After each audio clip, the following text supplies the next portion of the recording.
Je regarde là ou je te regarde là déjà? Non, ça c'était bien, c'était bien. Est-ce que je suis bien coiffé? Ah, ben c'est un très très Femme, quelle femme. très très propre. Non, vraiment. Franchement, 3e édition track, au top.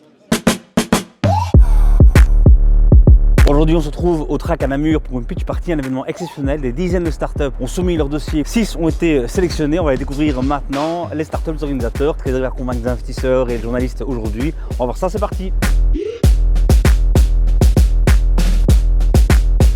Pitch party aujourd'hui. Ben oui. Qu'est-ce qui se passe cet après-midi? Alors cet après-midi, on va avoir 6 entreprises qui vont venir pitcher leur projet devant un jury composé d'experts, de journalistes et d'investisseurs. Mathieu, pourquoi la niche a décidé d'être partenaire à la pitch party? C'est né d'une volonté de discuter avec le TRAC et le BEP, de dynamiser un peu le tissu économique local. Plus le tissu économique est dynamique, plus c'est bon pour l'ensemble de la société. C'est beau ce que tu dis.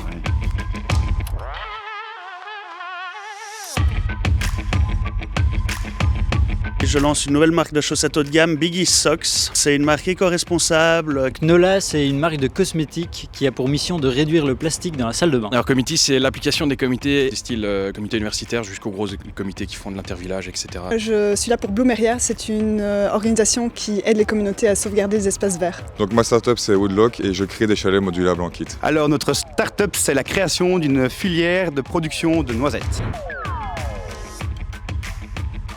On travaille avec très peu de matières plastiques. On produit en Europe. La cosmétique durable, pour l'instant, elle n'est pas encore très agréable à utiliser. Donc là, on essaye de remettre du confort dans la salle de bain.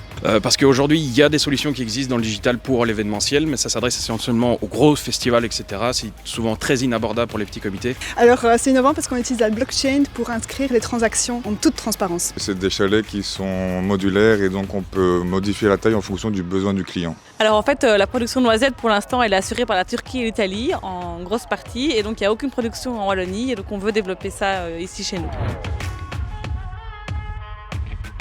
Voir un petit peu si mon idée est bonne, ça j'en suis presque certain.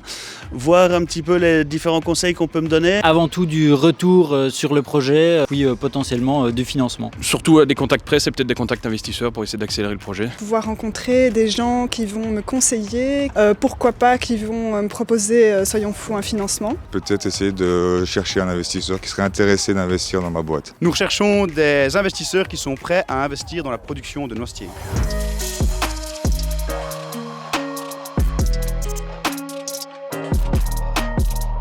Salut. Bonjour. Quelle startup t'as préféré là? Alors j'ai bien aimé Knola. Pour des raisons aussi professionnelles, c'est Bloomeria. Nola. Nola, le shampoing en poudre. T'as beaucoup plu, Nola. Beaucoup de cheveux dans cette salle, hein, c'est pour ça. Beaucoup de cheveux. J'ai beaucoup apprécié Biggie Socks. En fait, comme quand il a fait son pitch, il est là, ok, j'adore les chaussettes depuis que je suis gamin. Et tout de suite, en fait, il nous investit en disant ça. Agronote. Woodlock. Comity vraiment très impressionnante, même un potentiel mondial, j'ai pas peur de le dire. Ok. Soulagé. Franchement, ça faisait un moment que j'appréhendais un petit peu le jour, c'est toujours un petit peu stressant de voir un petit peu la réaction du jury le jour J, quoi. Détendu.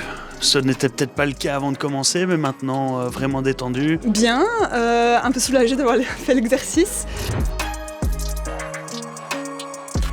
Ouais, clairement, c'est un exercice de fou. Ça te permet de mettre un petit peu tout ton bordel au propre. C'est bien que quand t'es en start-up, toujours le bordel, là ça te force justement d'avoir une date butoir où t'es obligé d'être prêt. Ah, je le conseille à tout le monde en fait. Hein. C'est avant tout déjà un beau petit test pour savoir si son projet, sa proposition de valeur est bonne. Et ensuite, les opportunités qui en découlent sont juste incroyables. Merci au TRAC, merci au BEP. Hein. Ça fait longtemps que je viens au TRAC. J'étais là à l'ouverture, j'étais tout seul pendant le Covid dans le coworking et je continuerai de venir encore quelques années.